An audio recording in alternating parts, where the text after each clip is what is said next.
Yeah, so don't expect a great deal of history from me.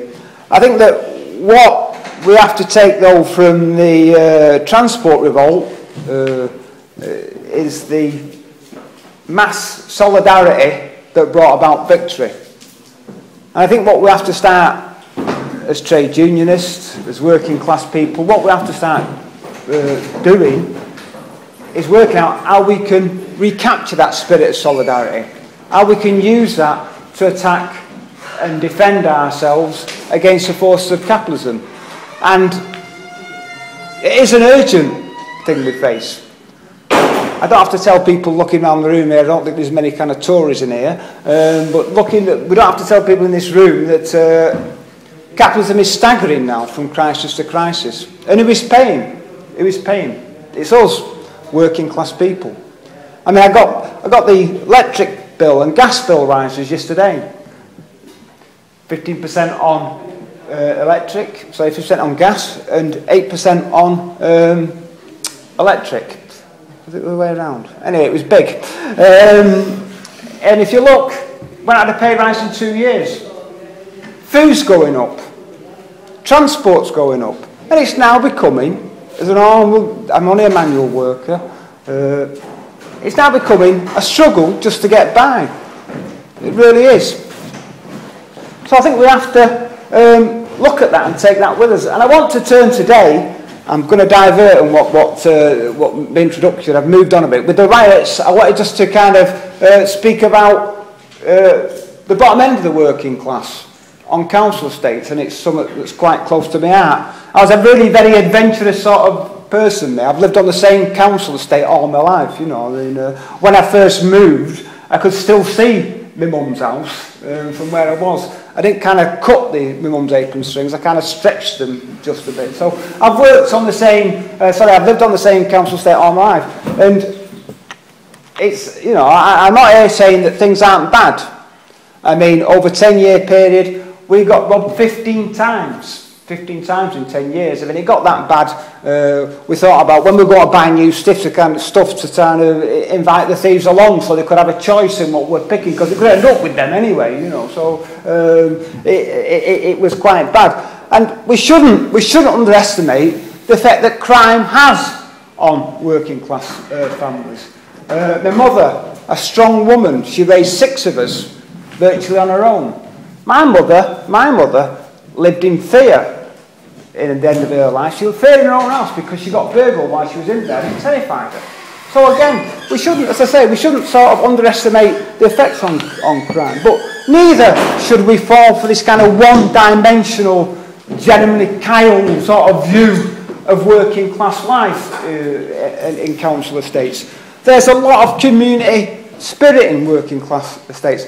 Near me, there's a lot of voluntary work done, often by women who try to provide alternatives to children to avoid getting out of trouble. So there's plenty of community spirit there that could be tapped into. Nor should we fall for this good old days business, where we have this idea, you know, when there was full employment, everything was hunky-dory and we all lived in paradise. You know, I listened to some of what passes for the left, going on about all we have to do is bring back jobs. Well, I was thinking there, you know, when I left school, we all played for the same football team, there's a load of us palled out. We all had work.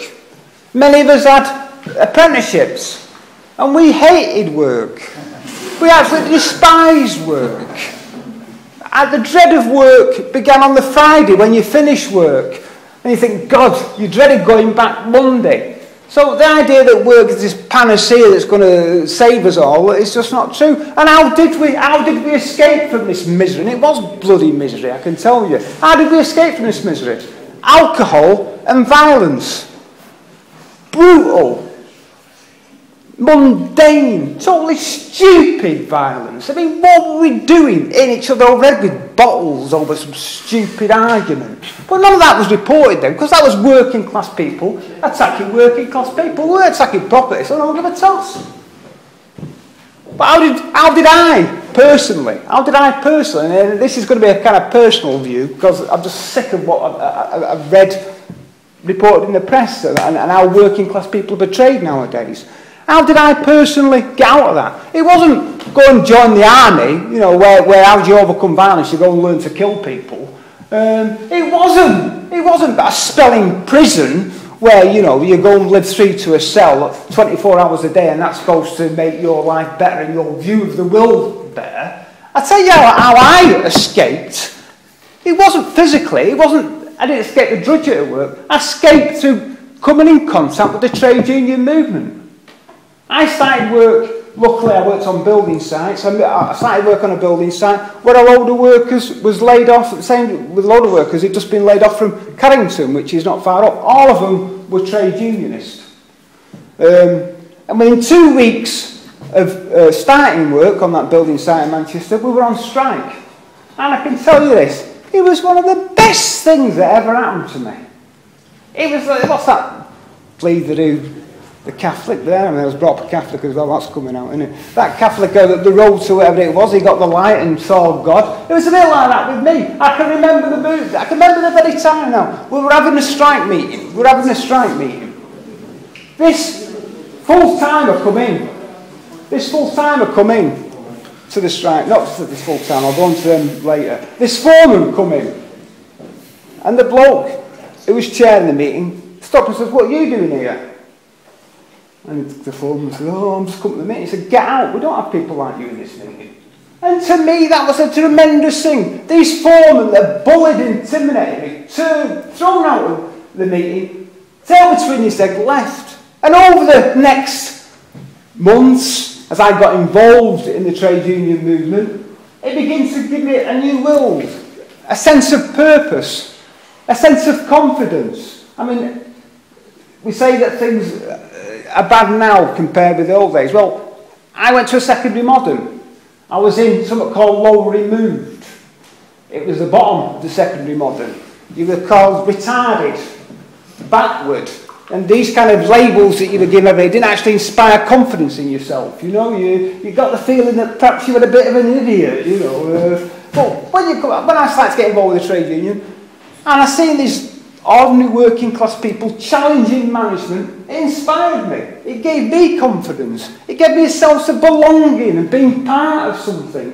And what else it gave me was a sense of hope, that there was an alternative, that life didn't have to be being grateful for given a job you absolutely despise. That there was an alternative way of doing things, an alternative way of organising things, that perhaps society could be run somewhat differently. So it wasn't, that was what brought me together. I've been involved over the years in countless strikes. And I'm always, I'm going to get emotional now, I'm always inspired when working class people start organising, when they start coming together, that confidence grows and they start to challenge management. They start to take them on. And suddenly with the workplace, it's not the workers going around sulking, worrying what management are going to do. It's management going around sulking, thinking what these workers are going to do to us. That's the difference that takes place. And it's not just that, you know, over the years as well, you know, you have workers coming together in meetings, it's sometimes horrible meetings where you've got tough and terrible decisions to make, when you've got all sorts of livelihoods at stake, your family livelihoods at stake. You've got the union leadership, you've got the courts, you've got management attacking you. And then against the face of all this hardship, you've got courage of ordinary working class people who take a stand, who come together, who make a choice, who take action. This is 1,000,000 miles away from the view of dysfunctional working class presented on the likes of Jeremy Kyle and that other arsehole on the show. I'm sorry about Jeremy Kyle. Who's Jeremy Kyle? He runs a daytime TV. It's Jeremy Kyle, isn't it? Yeah. He's attacking me now. He's left. You've already upset him. He's gone. Jeremy Kyle runs a daytime TV. This idea that working class are all dysfunctional, you know, that... anyway, let's not go on about Jeremy Kyle. Let's move on. So, it's just kind of a pet hatred I've got, really. So, yes, that view is 1,000 more people walking out, I'm starting to panic. That view, actually when you see working class people come together, it's a million miles of that view presented by the media in our political correct society about the working class. And the thing is, what we have to do, I think, as working class people, as a labour movement, as a trade union movement, we have to start bringing back that sense of hope that I first felt. We have to start bringing that back into working class communities. We have to start pointing out to working class people and young working class people that there is an alternative. Explaining why the world is, but not just in some airy, fairy sort of way. We have to do it in a way that is organised. We have to provide an organisational presence as a way forward. A way of working class people not just rioting, but coming together and organising and finding solutions to their own problems and begin to tackle the situation faced presented to us by capitalism and the oppression we face by capitalism, by unemployment, poor housing and the rest of us. Now, going over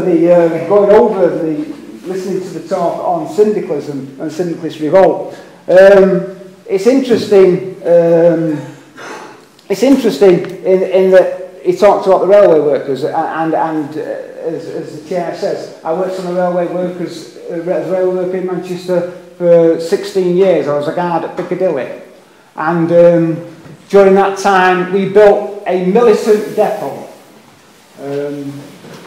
We come out in strike in support of the dock workers. We organised unofficial strikes. After unofficial strike, the longest unofficial strike we took was for 4 weeks, and it was hard going.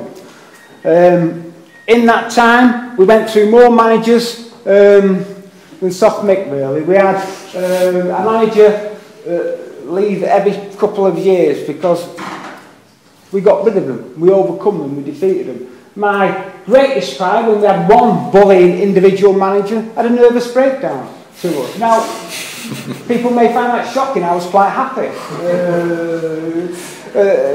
I danced, went out for a drink to celebrate when we did it, you know. So, and what we did over that time, and what we did as workers, organising meetings for ourselves, by ourselves, was we built up our own organisational strength. We built up our own ways of working. We built up our own forms of taking action. And what we built up was a sense of solidarity.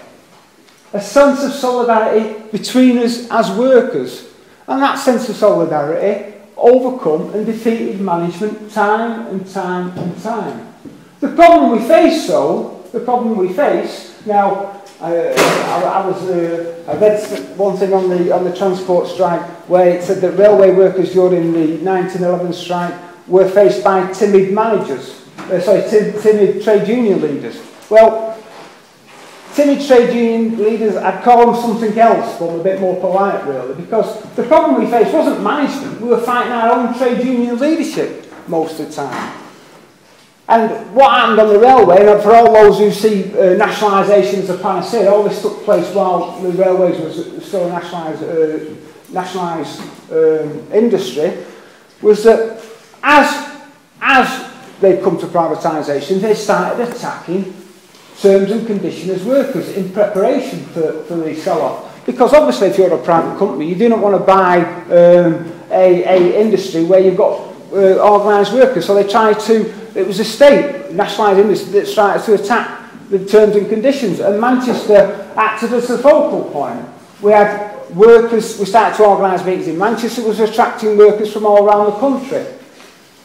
And that became more and more increasing threat. So what happened was that the union leaders and management come together. They used anti-trade union legislation that was just brought out to sack us, the 4-shop stewards. And I tell you this, what we tried to do, the strike, the immediate strike was called at Piccadilly in Manchester, and we tried to spread that strike. We spent, the 4-shop stewards, took weeks touring the country, trying to drum up support. And as we went around the country trying to drum up support, management and the unions were going around undermining that support. And the lengths and depths that they went to undermine that support, it's quite far away. It takes your breath away, really. I mean, they're telling stories about us that we were the worst thing since the devil. We were going around attacking scabs' houses. We were threatening scabs' children. They actually put down a story saying that I personally had picked up, grabbed hold of a scab who had a heart condition and he dropped dead the next day. There was a police investigation, and but they couldn't get enough evidence against me. I was a murderer, basically. You know, and this wasn't offhand. When we got to the trial, it all come out. They actually sat down and got a document together and worked out how they were going to undermine this, because they were scared to death of the local strike turning national. So when we talk about timid union leaders, I think there's perhaps a stronger word we can use against them. But I don't want to dwell on that. I don't want to dwell on that, because I think that the militancy that I've described there, and the militancy I first got involved with as a young man, unfortunately a very, very long time ago, but that militancy I first got on, as if not dead, I think it's on a life support. What we've got now, what has been replaced now, is what has been replaced by now, is a kind of business union. Business unionism. That's what we've got. That's what we've got. We've got union leaders going around saying we should be cooperating with managers. We should be seeing ourselves as part of a team. I mean, you sit there and think, well, I know the long planet it is. Well, I pinched myself, you know.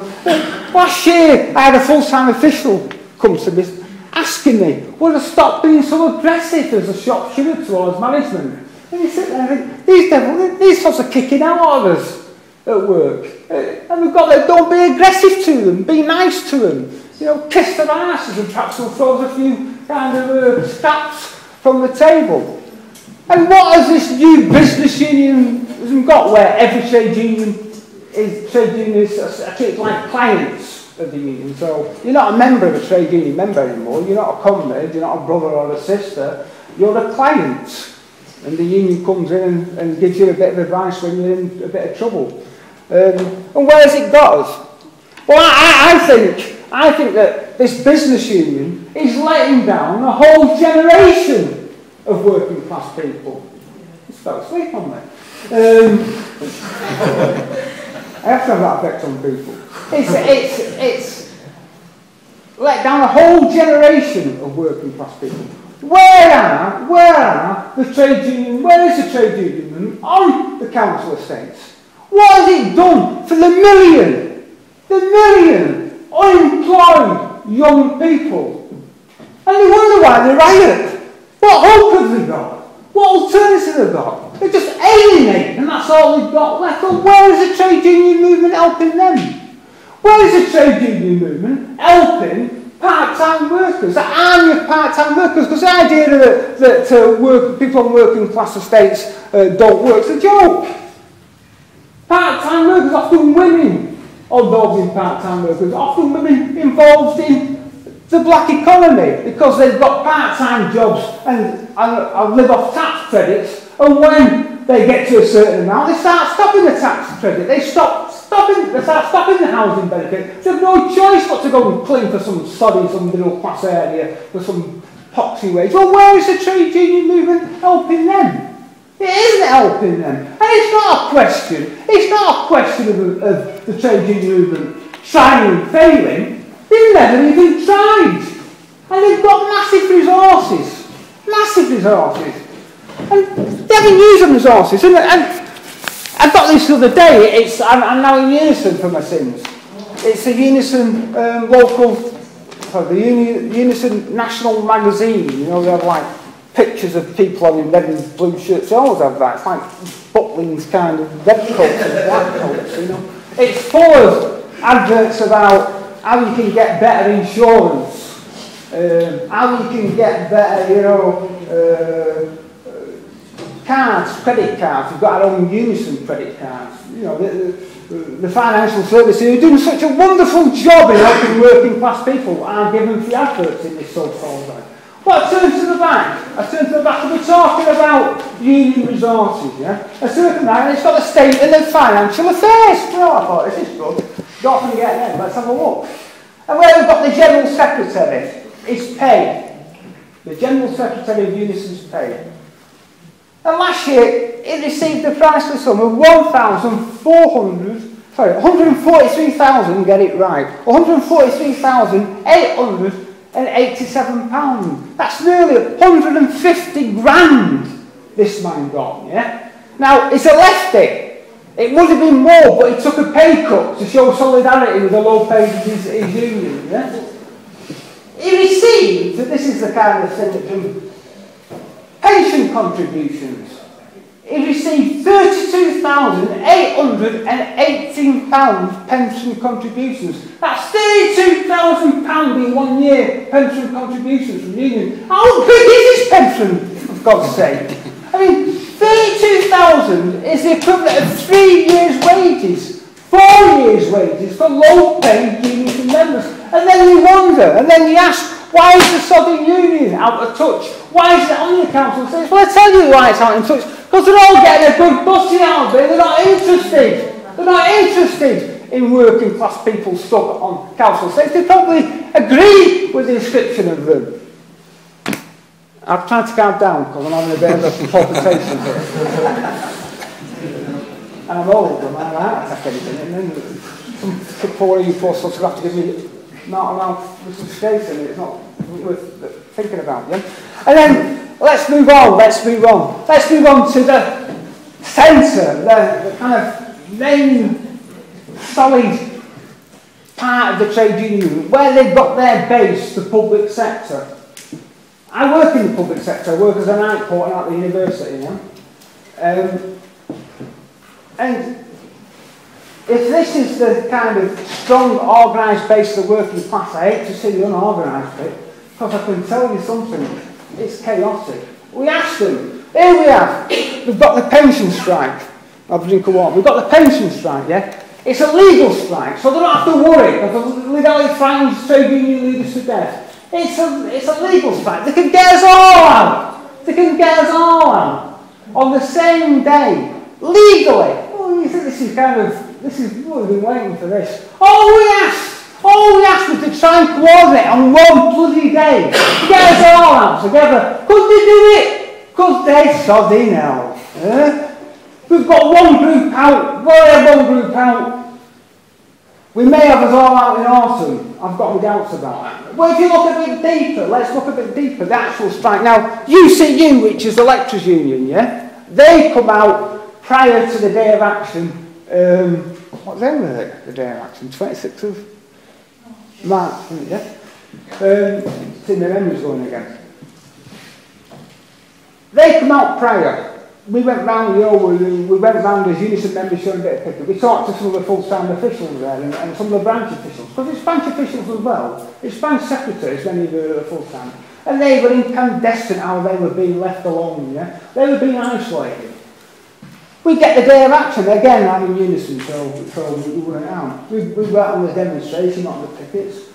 And you boycotted it, the branch officials. Didn't have a sign of them. Why? Because no one backed us. And the biggest fact was that UCU members at the new universities were out on strike. And Manchester University where we work, we've got Manchester Metropolitan University, which occupies the same campus. So we had branch secretaries and branch officials in the Manchester University wouldn't support their own members at Manchester Metropolitan. Now, Unison, we didn't support anybody. All Unison did was call everybody. They're coming out too early. Oh, they're making a mess of that. No, let's get together. There wasn't a sign of them on the picket lines. But just to kind of show how bad it is, at Manchester Metropolitan University, at the beginning of last year, management announced a load of reorganisation. What are they going to do? They were going to basically fire all the workers and then rehire them. And if your criteria of your old job didn't match the new criteria that they were setting up, they were going to advertise it. So you were going to sack you, you'd apply for your own job, and if you didn't reach, if your job description didn't match with the new job description, you were going to get someone in. Now, they actually said that there would be compulsory redundancies. So the local unison branch, and given their due, you can't fault them, they started organising. They started setting up workplace meetings. They started attracting well-attended workplace meetings. Workers started to become, obviously, feared, scared, but they started to organise. They started to build confidence. The union was being rebuilt, for want of a better concept, during that strike. Management responded by banning all union meetings on university property. Now, this comes a bit of a shock because the trouble with a lot of unions is that they've got into the idea that management are their friends. Well, of course, when it gets up, well, the first thing management do is shit all over you. They said, we don't allow you to have meetings because it was seen how successful these meetings were. So what they did then was a bit of an uproar, and they turned around and said, yes, you can have a meeting on our premises, but you can't mention words like strike. You can't mention words like organise. Well, to be honest, this is great stuff, isn't it? Because you go back to the workers and tell them what they're doing. The workers are the bastards. So it's going really well, and I really thought this is going to be really great. Here we have the start of all these cuts, and we're going to have a real good strike to get things going, yeah? And wham, the union steps in. Oh my God, it all started going downhill. What we've done, what they did, they organised rallies. We come along from Manchester University, as I say, occupying the same campus. The rallies were really good, well attended, we had microphones there, we had school children come along saying how bad it was at school. Everybody had a go. People were getting confidence, we had a bit of an occupation. Things were building up, we were chanting things at management, you know, the loudspeakers. It was really good. The union stepped in and said, hang on a minute, we can't have all this in breach of trade union law. And this is without a word of a lie, is that really lie? What they said was, you can have the demonstration, but you can only have one loudspeaker. And only, now this is a union, only people from Manchester Met branch officials can speak on the loudspeaker. No one else can speak. So of course, straight away, we had one, and it was a damp squid, you know, you try and grab the bloody microphone so you can't speak, you know, it's farcical. What happened then? It comes to the ballot. Now, Unison in the region has its own dedicated strike team. It advises on the now. They're not used very often because Unison will go on strike, but we've got this dedicated team of experts that they call in to advise you to stay within the law, because obviously the unions are frightened to death of breaking the law because it takes all the money. And, you've got 5 minutes, Tony. Yeah, it takes all the money. Oh God, I'm going on. It takes all the money, and so I'm going to speed it up. Yeah. So what they did they do? The union then, this dedicated team. They had the ballot. The ballot papers went out. They had a panic that the ballot papers that they designed and put the word on would break the law. So they decided to call the ballot papers back and issue a second round of ballot papers. They issued the second round of ballot papers, but on the same day as they issued the second round of ballot papers, they sent the letter out saying that the first ballot was called off. So workers got the ballot paper and then got a letter saying the ballot was called off and thought, hang on a minute, it's all called off, so they didn't fill it in. So they then issued a third ballot paper. Meanwhile, management are starting to organise. They organised, they started to hold their own meetings, they started to rush through the organisations and say, look, no one's getting made redundant in the departments. And in the end, the strike was still won, by a majority of 60-40. But the union turned around and said 64 is not enough. It sounds pretty good to me, and they called the strike off. Now, surely we can do better than that, and I'm going to rush it on here. As I said, I've been an anarcho-syndicalist now from the Sims for a long, long time.